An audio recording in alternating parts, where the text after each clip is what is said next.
Mereka yang termasuk dalam golongan pemerintah ialah, itu jawapan anda bermula.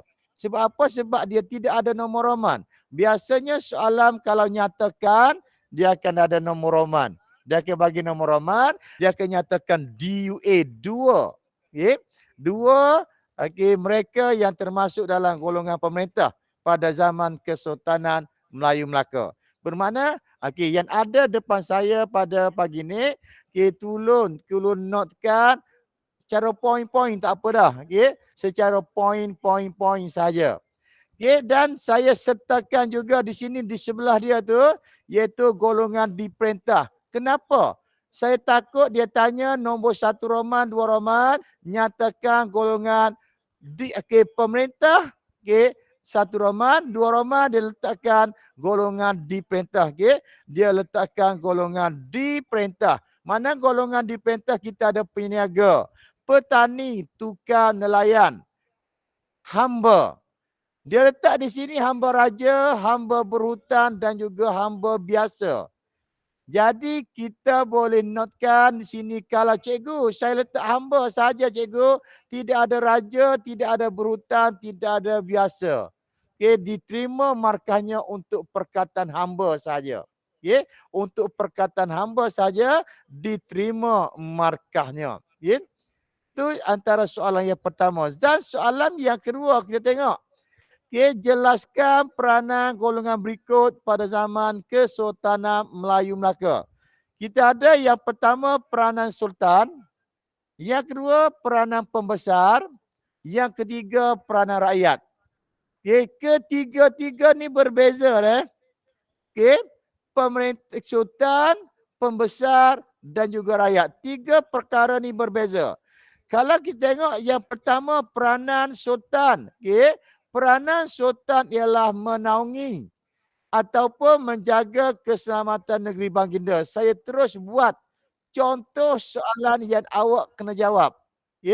Peranan sultan ialah menaungi ataupun menjaga rakyat negeri Baginda. Selain itu, mewujudkan perpaduan rakyat di samping bertanggungjawab terhadap kemakmuran ataupun kestabilan kerajaan. Akhir sekali, memperkenalkan undang-undang untuk mengawal rakyat. Jadi di sini ada 4 isi dia tengok. Tengok yang pertama, peranan sultan dia nak yang pertama, menaungi ataupun menjaga keselamatan. Yang kedua, mewujudkan perpaduan. Yang ketiga, bertanggungjawab terhadap kemakmuran ataupun kestabilan kerajaan. Dan yang keempat, memperkenalkan undang-undang untuk mengawal rakyat. Memperkenalkan undang-undang untuk mengawal rakyat. Itu bermakna kita dah ada, kita dah ada berapa markah itu, kita dah ada 4 markah. Tapi dalam soalan kita nak 2 sahaja. Tapi takut. Kenapa kita bagi 4? Takut dia keluar dalam peperiksaan 4 markah. Tidak mustahil akan berlaku. Tidak mustahil akan berlaku lagu ni. Dan kita tengok dia nak 1 peranan sultan. Yang kedua kita tengok, saya letakkan juga di sini peranan pembesar. Notekan peranan pembesar. Pelihara keamanan. Saya cuba singkatkan. Memelihara keamanan. Yang kedua, menjaga kebajikan rakyat. Cikgu menjaga Rifdi. Rifdi cakap cikgu menjaga dan menaungi itu. Dikira 1 Rifdi dah. Kita ada sekarang di talian kita lebih kurang ada 170 orang daripada sekolah-sekolah kementerian di negara kita lah yang sudi datang.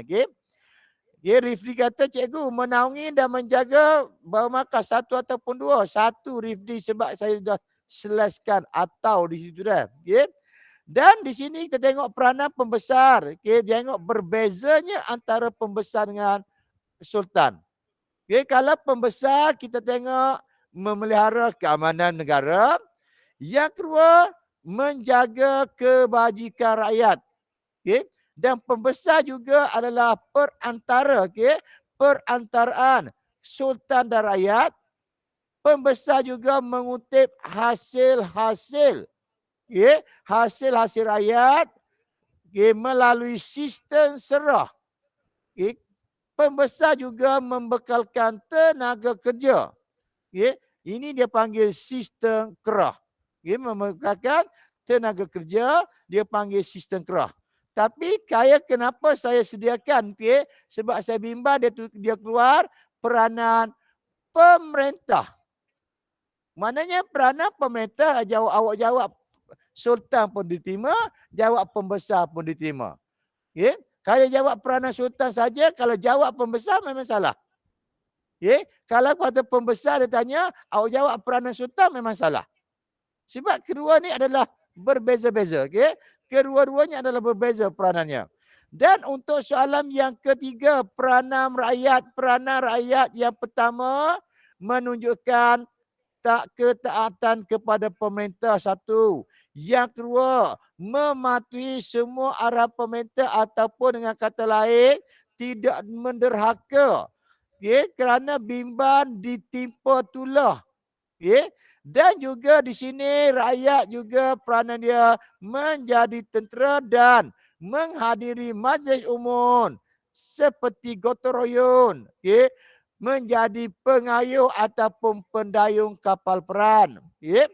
Menyumbang tenaga kerja sama ada melalui sistem kerah, sistem serah, okay, membina istana ataupun jalan raya. Okay, ataupun jalan raya. Okay, saya bagi atas tu kata kunci dia. Okay, dan bila kita mula menjawab senang saja. Okay, peranan rakyat dalam Kesultanan Melaka ialah menunjukkan ketaatan kepada pemerintah. Okay, di mana rakyat mematuhi semua arahan ataupun tidak menderhaka kerana bimbang ditimpa tulah. Setelah itu, rakyat juga menjadi tentera. Seterusnya, rakyat menghadiri majlis umum seperti gotong royong. Rakyat juga menjadi pengayuh ataupun pendayung kapal perang serta menyumbangkan tenaga kerja ataupun sistem serah ataupun membina istana ataupun jalan raya. Jadi untuk pagi ni tolong ambil tu je, tolong ambil poin-poin atas je. Okay? Memudahkan kita mengambil poin atas, okay? Menunjukkan ketaatan kepada pemerintah. Okay? Yang kedua, okay? Mematuhi arahan ataupun tidak menderhaka. Yang ketiga, bimbang ditimpa tulah, itu huraian dia. Menjadi tentera, menghadiri majlis umum, okay? Gotong royong, menjadi pengayuh ataupun pendayung kapal perang, menyumbangkan tenaga kerja. Maknanya setiap satu not yang kita buat tu, itu akan mendapat satu markah. Tolong sangat-sangat jangan guna tanda koma. Okay? Satu je, jangan guna tanda koma. Elakkan menggunakan tanda koma. Okay. Dan yang ketiga, kita tengok soalan C, soalan kebab. Mengapa hubungan baik antara pemerintah dan rakyat perlu dipertahankan? Okey, dia panggil ini juga mengapakah konsep timbal balik. Kenapa rakyat memerlukan pemerintah? Kenapa pemerintah memerlukan rakyat? Itu saja. Kenapa mereka ni saling memerlukan? Mengapa hubungan ini perlu diteruskan? Perlu dipertahankan. Yang pertama, okey, kerana untuk menjamin kesejahteraan dan keharmonian. Itu yang kita perlukan. Kenapa pertahankan? Okay? Yang kedua, untuk memastikan rakyat sentiasa patuh dan rakyat sentiasa mentaati pemerintah. Okay? Dua. Dan yang ketiga, kenapa? Kerana kedaulatan raja terpelihara. Okay? Kedaulatan raja terpelihara. Okay, tengok Mogeh jawab, okey. Kuza jawab mustahilkan kerajaan, okey. Lagi siapa lagi jawab ni? Okay, kita ada sekarang lebih kurang dalam 200 orang di talian kita. Alia, Balkis, Andriana. Okey, tolong jawab kenapa memerlukan antara mengekalkan perpaduan kaum. Syam mengekal perpaduan kaum.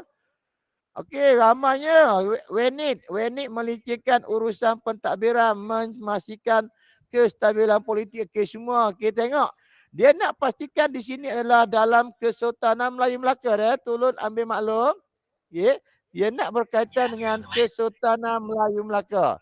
Tapi insya-Allah jawapan yang awak bagi semua adalah diterima markahnya Dan yang keempat, kenapa perlu dijaga hubungan antara pemerintah dan rakyat untuk memastikan di sini pemerintah menjaga keselamatan.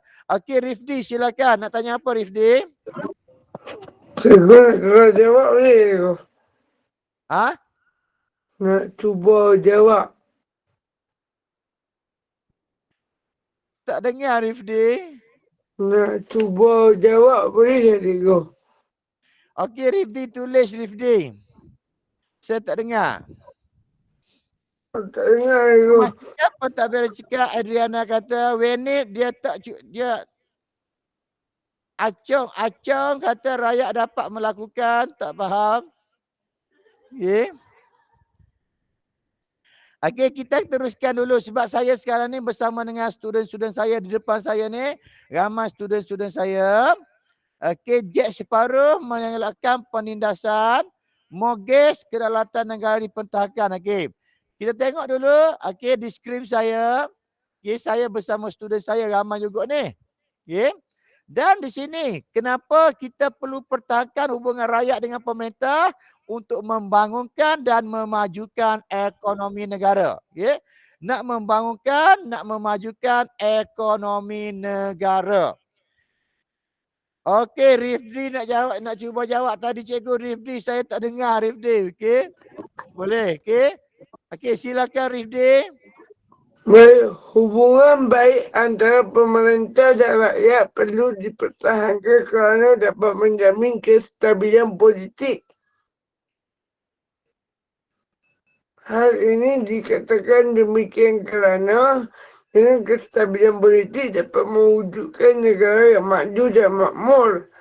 Contohnya, rakyat membantu rakyat tak setia kepada raja yang memberikan sepenuh kesetiaan kepada raja. Kesannya, ekonomi yang stabil dapat meningkatkan taraf hidup rakyat sendiri. Terima kasih Rifdi. Rifdi dapat 5 isi, maksimum 4 markah. Terima kasih Rifdi.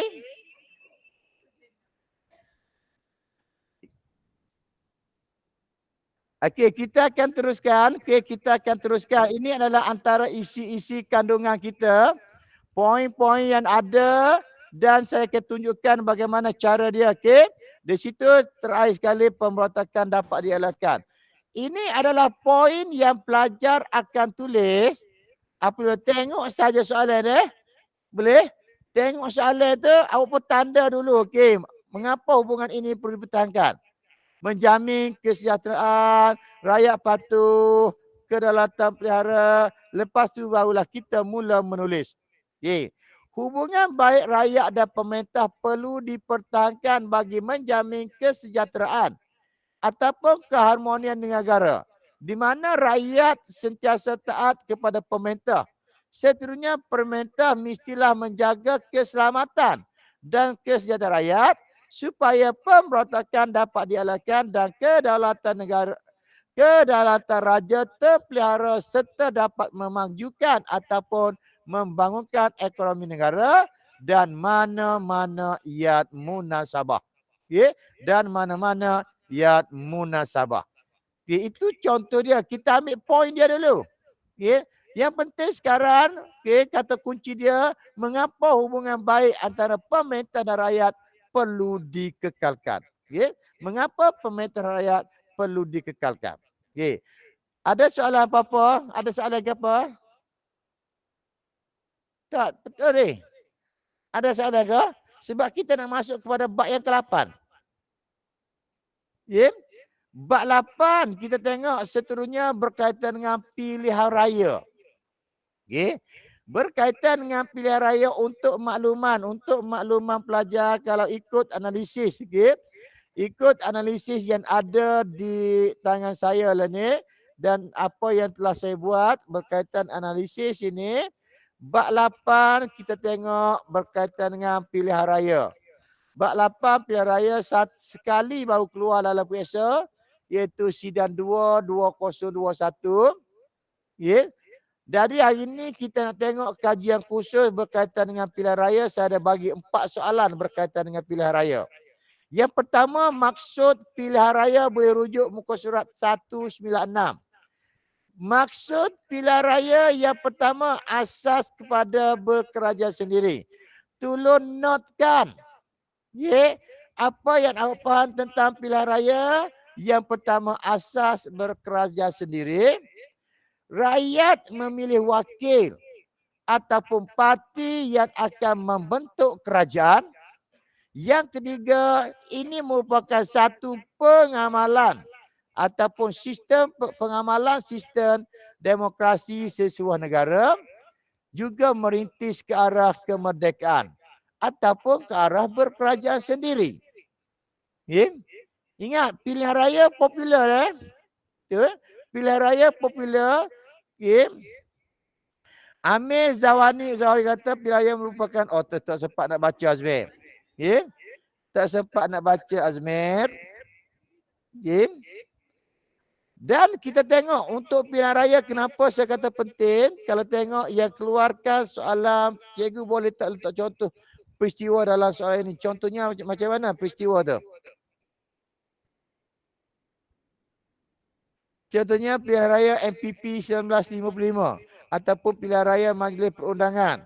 Pilihan raya pilihan raya pertama tak boleh sebut. Kalau sebut pilihan raya Majlis Perbandaran Kuala Lumpur. Pilihan raya Majlis Perbandaran Georgetown. Pilihan raya umum 1955. InsyaAllah. Kalau tak soalan tu memang insyaAllah dia akan keluar. Dia boleh diberi markah. Nampak? Nak sebut di sini pilihan raya ada 3, ada 4 negeri yang sentuh berkaitan dengan pilihan raya. Johor, Kota Tinggi keluarkan pilihan raya MPP. Sabah MPP, pilihan raya MPP. Dan Perak serta Sarawak. Dua-dua ni sebut keluarkan pilihan raya MPP. Bermakna apabila dia sebut ataupun dia keluarkan, ini bermakna kita anggap ianya sebagai soalan penting dah. Tanya, jelaskan masuk pilihan raya. Yang pertama, asas berkerajaan sendiri. Rakyat memilih wakil ataupun memilih parti yang akan membentuk kerajaan. Pengamalan demokrasi dan juga merintis ke arah berkerajaan sendiri. Saya rasa tak perlu dah. Buat kita tak apa dah. Kita tak perlu nak tengok. Tapi kita tengok itulah jawapan yang sebenarnya. Jawapan sebenarnya rakyat pilihan raya, maksud pilihan raya ialah asas berkerajaan sendiri bagi memberi peluang kepada rakyat untuk memilih wakil ataupun parti yang akan membentuk kerajaan. Pilihan raya juga adalah asas pengamalan demokrasi berparlimen di sesebuah negara dan merupakan perintis ke arah berkerajaan sendiri. Itu yang dikatakan pilihan raya. Dan soalan yang kedua kita tengok. Jelaskan rundingan yang telah diadakan sebelum pilihan raya Majlis Perundangan Persekutuan 1955. Jelaskan. Kalau tengok jelaskan apa yang kita nak katakan. Maknanya pada pilihan raya tersebut kita tubuhkan yang pertama penubuhan jawatan kuasa pilihan raya dibentuk. Itu rundingan. Yang pertama semasa rundingan itu jawatan kuasa pilihan raya telah dibentuk. Kenapa dibentuknya pilihan jawatan kuasa ni? Mengkaji hal ehwal pilihan raya yang bakal diadakan, yang akan diadakan. Dan hasil ataupun kesan daripada itu mengeluarkan 2 bentuk penyata susunan Majlis Perundangan Persekutuan. Dia ada bentuk A dan bentuk B kan? Betul ke tak? Okay. Ada bentuk A dan juga bentuk B. Tu yang pertama. Okay. Ada bentuk A dan bentuk B. Dia nak bawa markah soalan kita tu. 4 markah. Tengok. Cukup dah 4 markah. Okay. Cara jawab. Okay. Rundingan sebelum pilihan raya MPP berlangsung, terbentuknya jawatan kuasa pilihan raya untuk mengkaji hal ehwal pilihan raya yang akan diadakan. Hasil rundingan ini mengeluarkan 2 bentuk penyata susunan Majlis Perundangan Persekutuan, iaitu bentuk A dan bentuk B. Noktah sampai situ 4 markah. Okay. Tolong ingat, pilihan raya fokus deh. Baca deh, pilihan raya. Okay. Sebab sekali baru keluar dalam peperiksaan. Sekali baru keluar dalam peperiksaan. Takut-takut tahun ni dia keluar balik. Takut-takut. Saya tak kata keluar. Yang kedua, Tunku Abraham berangkat ke London. Ini sebelum pilihan raya. Lepas tubuhkan pilihan raya, lepas tubuhkan jawatan kuasa pilihan raya, dia Tunku Abraham berangkat ke London. Kenapa? Dengan siapa? Tunku Abraham berangkat ke London bersama Tan Cheng Lock, T.H. Tan dan Datuk Abdul Razak. Persoalannya mengapa? Untuk menyatakan hasrat menentukan 3/5 pilihan raya bilangan anggota MPP dipilih melalui pilihan raya. Itu sebab dia nak meminta supaya anggota MPP ni, iaitu anggota Majlis Perundangan Persekutuan, dipilih melalui pilihan raya. Itu sebab dia pergi. Dan kita tengok seterusnya. Semasa rundingan ke London tu, dia bertemu dengan ahli parlimen. Parti Buruh British ataupun parti konservatif ataupun parti liberal. Cikgu, saya tak bubuh pun, tak masukkan pun parti buruh, parti konservatif, parti liberal. Saya tak ingat. Saya cuma masukkan bertemu dengan ahli parlimen British. Diterima markahnya. Dia bertemu ahli parlimen British. Diterima markahnya. Walaupun kita tak sebut. Ahli parlimen daripada parti buruh, daripada parti konservatif, daripada parti liberal. Dan seterusnya, semasa lawatan tu membuat kenyataan akhbar, buat kenyataan melalui akhbar kepada rakyat British dan ahli parlimen, iaitu ahli parlimen British. Ini berlaku semasa di London, bukan berlaku di Tanah Melayu. Seterusnya, Tunku Abraham berjaya mengadakan rundingan dengan Setiausaha Tanah Jajahan British ataupun Oliver Lighterton. Mu sebut sendirilah. Aku pun tak reti juga. Tengok. Maknanya perkara yang pertama, jawatan kuasa pilihan raya, jawatan perkara yang kedua, fakta yang kedua. Cikgu, kalau nama salah tak dapat markah ke? Kalau nama salah dikira biasanya berkaitan dengan nama, tahun, tempat, dia akan awankan, dia akan bulatkan. Tidak potong markah satu. Dan yang kedua, dia terima markah bukan di nama, tapi dia terima di markah berkaitan dengan rundingan. Markah diterima tapi bukan atas sebab nama. Tunku Abraham berjaya mengadakan rundingan dengan Setiausaha Tanah Jajahan. Cikgu, saya tak ingat Setiausaha Tanah Jajahan. Saya buat Tunku Abraham mengadakan rundingan dengan British sahaja. Kalau buat dengan British sahaja diterima markah. Kenapa dia ambil markah di atas tiket rundingan? mengadakan rundingan dengan British di Timur Markah, gagal. Mendapat 3/5 ahli melalui pilihan raya. Rundingan ni gagal seperti yang dia nak. Dan terakhir ni, iaitu menyatakan hasrat membentuk 3/5 anggota parlimen tu gagal. Cikgu, saya sebut gagal, saya sebut rundingan gagal. Perkataan gagal diterima satu markah. Mudah je. Mudah je nak dapat markah. Seterusnya bilangan ahli MPP yang dipersetujui sebanyak 52 orang.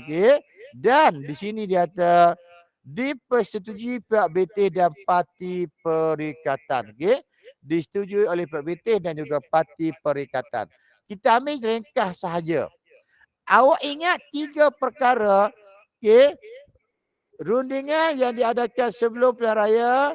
Yang pertama, pembentukan jawatan kuasa pilihan raya. Yang kedua, Tukar Abraman berangkat ke London. Yang ketiga, Tukar Abraman berjaya mengadakan rundingan dengan British. 3 perkara ni dah dapat 3 markah. Kalau kata sebut jawatan kuasa pilihan raya, untuk apa? Nampak tak cara dia? Seterusnya kita tengok kata kunci dia. Ni mudah sekali. Dia nak jadual berikut merupakan keputusan pilihan raya umum pertama di Tanah Melayu. Dia nak ulaskan tentang keputusan pilihan tersebut. Ulaskan apa sahaja yang tertera dalam kata kita tu. Pilihan raya ni tengok Perikatan Menang Besar 51 kursi. Daripada 52 kursi, 1 markah. Kerana apa? Kita boleh tengoklah, kita ulas sikit. Kerana mendapat kepercayaan rakyat untuk mentadbir negara. Yang kedua, calon parti negara tidak memenangi sebarang kerusi. Tengok, parti negara yang kedua. Kerusi yang menangi kosong. Yang ketiga, parti pembekau daripada satu parti tidak diyakini rakyat. Kenapa? Itulah dia kata parti negara tu. Dan juga parti PAS. Walaupun menang 1 kerusi, bermakna parti 1 kaun ataupun perkaun tak yakin. PAS hanya memenangi 1 kerusi saja. Bilangan calon 11 orang tidak membolehkan PAS menerajui pentadbiran negara. Semua 18 calon bebas yang bertanding tidak menang. Tengok carta tu deh. Mudah sahaja. Yang ni yang mudah lah. Carta ni yang mudah. Pelajar kita tahu, kita boleh tafsirkan. Tapi pelajar yang ada di talian, saya tengok Alhamdulillah. Pelajar-pelajar hebat semua. Saya tengok rakan saya, Cikgu Azizah pun ada. Rakan saya, Cikgu Azrina. Tak jumpa lagi dalam ni. Cikgu Laili ada tak ada? Kita akan teruskan, sekurang-kurangnya kita habiskan 3 soalan ataupun 2 soalan. Tengok. Soalan yang kedua, pilihan raya umum pertama diadakan bagi merintis jalan ke arah kemerdekaan.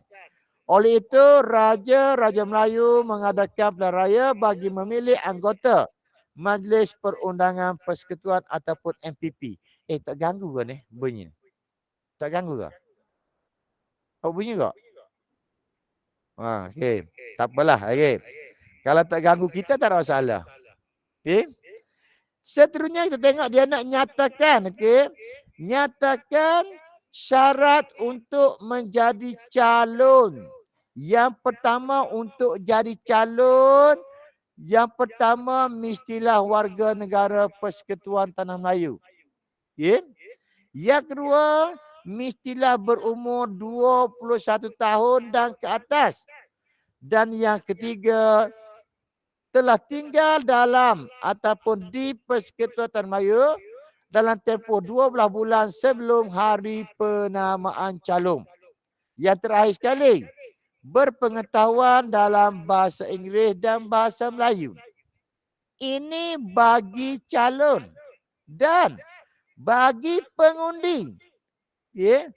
Bagi pengundi yang pertama mestilah warga negara persekutuan juga. Yang kedua berumur 21 tahun dan ke atas. Dan yang ketiga, individu yang tinggal di Persekutuan Melayu dalam tempoh 6 bulan terdahulu. Okay? Dalam tempoh 6 bulan terdahulu. Ada tak dia bagi nombor Roman? Tak ada nombor Roman. Kalau tak ada nombor Roman, macam biasa syarat untuk menjadi calon ialah bermastautin. Boleh diterima ke cikgu bermastautin tapi tidak dengan 6 bulan terdahulu diterima. Okay? Bermastautin ataupun tinggal menetap dalam persekutuan. Diterima markahnya. Okay? Cikgu kalau tulis 2 isi terima tak? 2 isi diterima 2 markah. Cikgu letak 18 boleh tak cikgu? 18 tahun. Okay? Itu yang terkini. 18 tahun dalam buku teks 21 tahun. Tapi tengok, okey, terima kasih cikgu. Syam, okey. Boleh lagi? Ada soalan?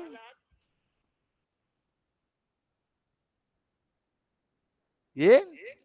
Kita akan tengok soalan dia kebin. Okay. Okey. Ni bab 8 ke cikgu? Ya, bab 8. Fasih dalam bahasa Melayu dan bahasa Inggeris diterima. Okay. Dia nak yang kedua. Huraikan proses pilihan raya Majlis Perundangan Persekutuan 1955. Okay. Yang pertama kita bentuk Suruhanjaya Penentuan Sempadan Kawasan. Okay. Dan berjaya membentuk 52 kawasan pilihan raya. Maknanya Suruhanjaya Penentuan Sempadan Kawasan ini telah berjaya membentuk 52 kawasan pilihan raya. Yang kedua, rang undang-undang diluluskan bagi membolehkan pilihan raya diadakan. Dia nak ni proses dia. Dia nak proses pilihan raya dia. Okay? Maknanya yang pertama kita tubuh Suruhanjaya Sempadan. Yang kedua, okay, kita luluskan rang undang-undang. Okay. Yang ketiga, tengok pendaftaran pengundi mulai 18 Oktober 1954 di seluruh tanah Melayu. Okay. Kalau kita tak ingat, okay, pendaftaran pengundi okay, dimulakan di seluruh tanah Melayu. Diterima markahnya. Okay. Sebab dia nak proses, kita kena tengok adalah berkaitan dengan pendaftaran. Okay. Berkaitan dengan pendaftaran. Coding dia biasanya letak atas pendaftaran. Pendaftaran pengundi di Terengganu bermula 29 Oktober 1954. Okay. 29 Oktober 1954. Cikgu kalau tak sebut Terengganu, kita sebut umum saja. Pendaftaran bermula di Sultan Melayu. Di Timur untuk umum Tanah Melayu. Di Terengganu tak dapat diterima. Okay. Syarat menjadi pengundi mestilah warga negara Persekutuan Tanah Melayu berumur 21 tahun ke atas, okay, tinggal dalam persekutuan. Okay, dalam tempoh 6 bulan terdahulu sebelum hari pendaftaran. Kita sempat baca tadi siapa yang tanya tadi. Okay. Jadi untuk selepas pendaftaran, awak letak syarat menjadi pengundi mestilah warga negara Persekutuan Tanah Melayu. Cukup sampai di situ untuk dapat 1 markah. Okay. Selepas daripada cita-citakan syarat menjadi pengundi, kalau lupa okay, tak apa, saya dah cakap tadi, cikgu, saya tak selak ni, cikgu nanti cikgu share tak selak ni. Tak tentu lagi Izati. Yeah. Lepas letak syarat pengundi, awak letakkan pula proses penamaan calon. Diadakan pada 15 Jun 1955. Tadi Chong dah tanya, okay, cikgu tak ingat tahu macam mana cikgu? Saya ambil, pemeriksa ambil atas tiket penamaan calon. Ya. Seterusnya selepas penamaan calon, kempen pilihan raya diadakan selama 45 hari, barulah bermula hari mengundi. Ya. Barulah kita mula hari mengundi dan peti undi dibawa ke pusat pengiraan undi untuk proses pengundian undi, pengumuman keputusan pilihan raya. Okay. Tapi pelajar kita, okay, puak MRSM, okay, kita dah didedahkan dengan pilihan raya BWP dah. Lebih kurang macam ni lah. Awak kena ceritakan. Okay, kalau kata kempen pilihan raya tu, kita tengoklah kempen pilihan raya untuk pelajar kita, BWP kita dah. Sama je. Okay. Kita tengok. Sing. Okey, masih perkara yang sama. Jelaskan maklumat dalam petikan di atas. Berikan cadangan untuk menggalakkan belia menunaikan tanggungjawab sebagai seorang pengundi. Yep. Tengok maklumat yang kita nak dalam petikan. Cari maklumat yang ringkas yang pertama. Belia, celik dan cakna tentang sistem demokrasi berparlimen. Adakah dalam nota kita tu? Ya. Yang pertama, belia, celik dan cakna tentang sistem demokrasi berparlimen. Ya. Yang kedua, peranan sebagai pengundi muda perlu dititik beratkan. Ya. Peranan sebagai pengundi muda perlu dititik beratkan. Okey, kita tengok siapa yang di talian kita nak jawab isi seterusnya.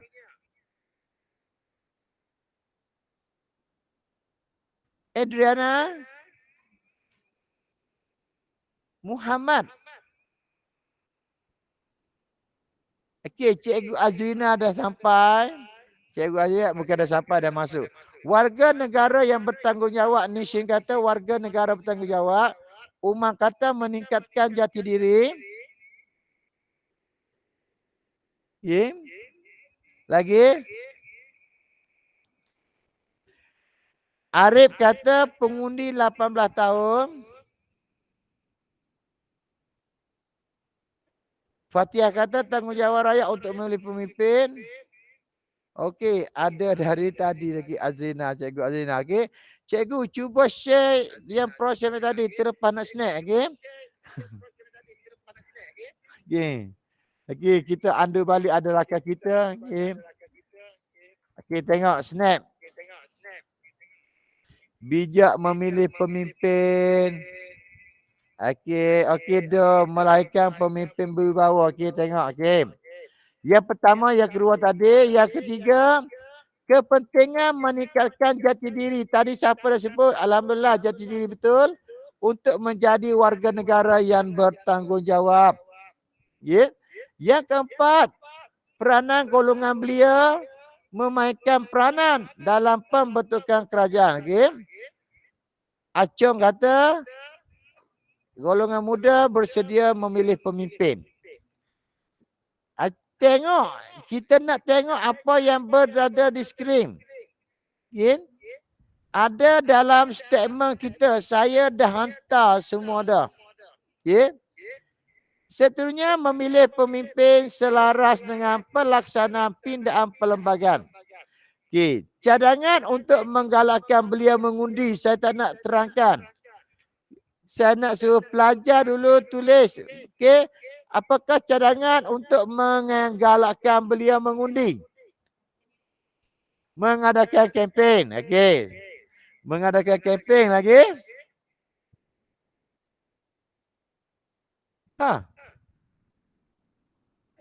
Memaparkan dalam media sosial, menggunakan media sosial, menyediakan kebaikan mengundi. Primar Singh kata, tak nak baca. Mogis kata menyebarkan maklumat media sosial. Okey, Dina peranak ibu bapa, macam mana Dina ibu bapa? Okey, banyak sangat alhamdulillah. Okey, kempen manifesto. Okey. Dan kita tengok saya ada juga okey. Yang pertama, kempen menggalakkan rakyat keluar mengundi. Yang kedua, SPR, Suruhanjaya Pilihan Raya, membantu rakyat agar proses keluar mengundi menjadi mudah. Apa yang dia buat? Okay. Menyediakan bot ataupun kereta untuk kawasan pedalaman, memberi penekanan, okay, tak ada sempat baca, okay, menanamkan rasa tanggungjawab kepada negara. Itu adalah peranan yang dimainkan oleh rakyat negara kita dah. Okay. Boleh? Okay. Saya tak nak bincang nombor 4, saya nak bincangkan nombor 5. Okay. Saya dah letak nombor 5 di situ. Kita habiskan juga hari ni sebab Fajar 2 pada 19 hari bulan tajuk lain pula. Okay. Fajar 3 29 hari bulan tajuk lain pula. 2 tajuk, 1 fajar. Okay. Mana ada 6 tajuk. Minta-mintalah kita bincang tu ya penting. Okay. Waktu sama ke cikgu? Ya, waktu sama. Pukul mungkin minggu depan atau pukul kelas akan datang tu mungkin pukul 4.30 kita dah mula. Hari ni nak test ni. Tapi alhamdulillah ramai anak-anak cemerlang MSNK Jepun datang, dah hadir. Dan yang ada di talian sekarang lebih kurang 200 orang. Okey, untuk yang grup saya lah. Okey. Nyatakan keanggotaan Majlis Perundangan Persekutuan 1955. Dia nak keanggotaan, tengok yang pertama, terdapat 52 orang ahli dipilih melalui pilihan raya. Okay. 35 orang ahli dilantik mewakili kumpulan berkepentingan. Apa? Seperti itu cara sebut. Keusahawanan, pelombongan, perindustrian dan pertanian. Okay, 11 orang menteri besar mewakili negeri dan 2 orang wakil negeri-negeri selat iaitu Pulau Pinang dan Melaka. Okay? Dan Pulau Pinang dan Melaka. Itu kalau dia tanya berkaitan dengan keanggotaan. Kalau dia tanya berkaitan dengan soalan yang kebir, kesan penubuhan MPP. Okay? Kesan penubuhan MPP. Yang pertama, Tengku Abdul Rahman dilantik sebagai Ketua Menteri yang pertama. Itu. Iaitu apabila Tengku Abdul Rahman mengambil alih tugas pentadbiran Tanah Melayu daripada Pesuruhjaya Tinggi British. Kesan yang pertama, Ketua Menteri daripada rakyat Tanah Melayu iaitu Tengku Abdul Rahman. Yang kedua, huraian dia Tengku Abdul Rahman mengambil alih tugas pentadbiran Tanah Melayu.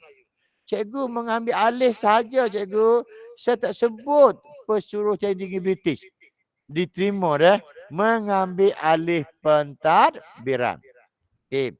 Yang ketiga, berlaku proses pertukaran. Okay. Proses pertukaran dan pembaharuan secara berperingkat dan mengambil masa. Okay, awak faham apa ni pertukaran dan pembaharuan ni? Pembaharuan dan pertukaran kepimpinan daripada British kepada rakyat Tanah Melayu. Okay? Tetapi di sini, dia kata di sini secara beransur-ansur, secara berperingkat, mengambil masa yang lama. Tetapi kita boleh tengok, Pesuruhjaya Tinggi British masih memegang tapuk kepimpinan peringkat atasan yang menentukan hala tuju negara. Kuasa masih lagi diletakkan di bawah siapa dia? British. Bila dia lepaskan? Selepas merdeka.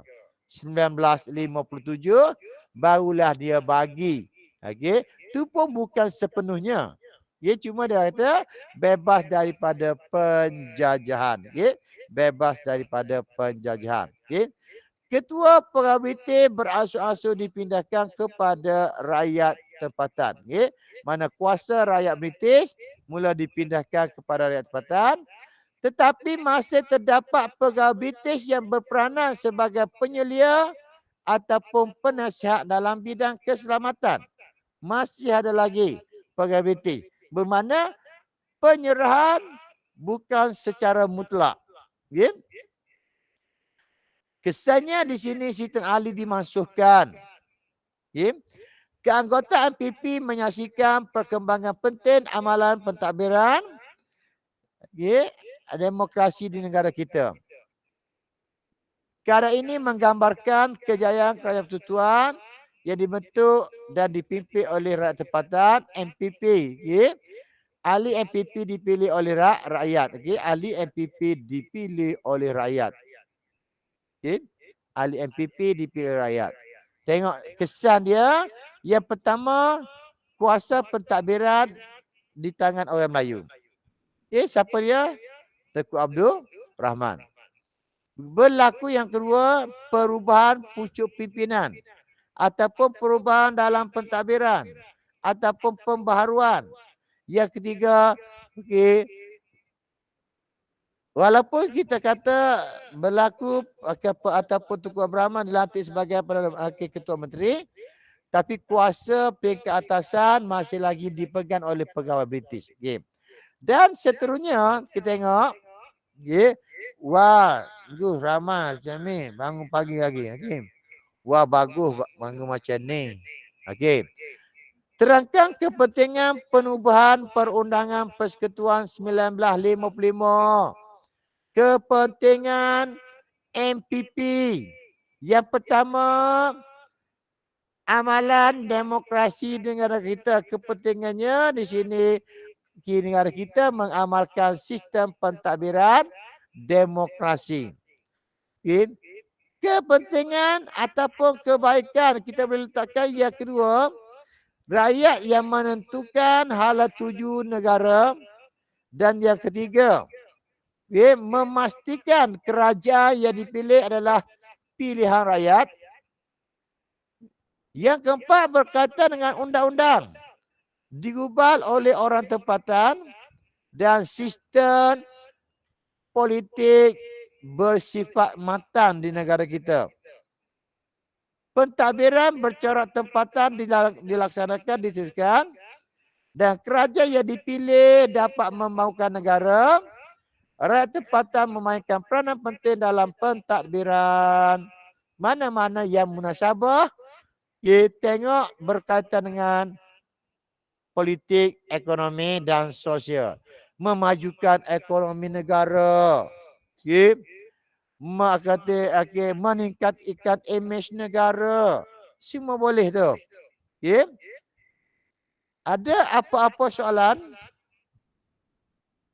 Ada soalan? Kita mengharapkan sangat cikgu. Hantar skema dalam Telegram. Tak ada cikgu Shan Garitana. Pakai page scan cikgu boleh diterima. Politik, ekonomi, sosial.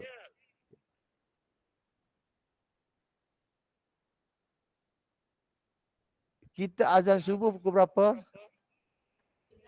Okey, 6.13. Okey, tiada Rifdi Afendi cakap tiada cikgu. Okey. Cikgu Alia, Cikgu Azrina, ada apa-apa soalan Cikgu Azrina? Tak ada cikgu, tak ada. Okey, terima kasih. Kalau tak ada soalan semua, okey, kita berhenti sampai di sini dan kita jumpa pada Jumaat minggu depan 19 hari bulan dengan tajuk baru, dengan tajuk yang baru. Okey, semoga pelajar-pelajar MISM Pangkalan Cepa yang ada depan saya boleh terima jawapan dia, boleh terima dengan keadaan yang ada, dan pelajar yang ada di talian juga kita doakan supaya cemerlang bersama. Cemerlang bersama. Assalamualaikum. Kita jumpa hari Jumaat depan pula. Yang sekolah harian sekarang boleh siap-siap pergi sekolah ya. Okay, Waalaikumsalam. Waalaikumsalam. Terima kasih. Okay. Yang Terima kasih, hadir pada Cikgu. pagi ni. Okay. Assalamualaikum. Terima kasih, Cikgu. Nak ambil gambar?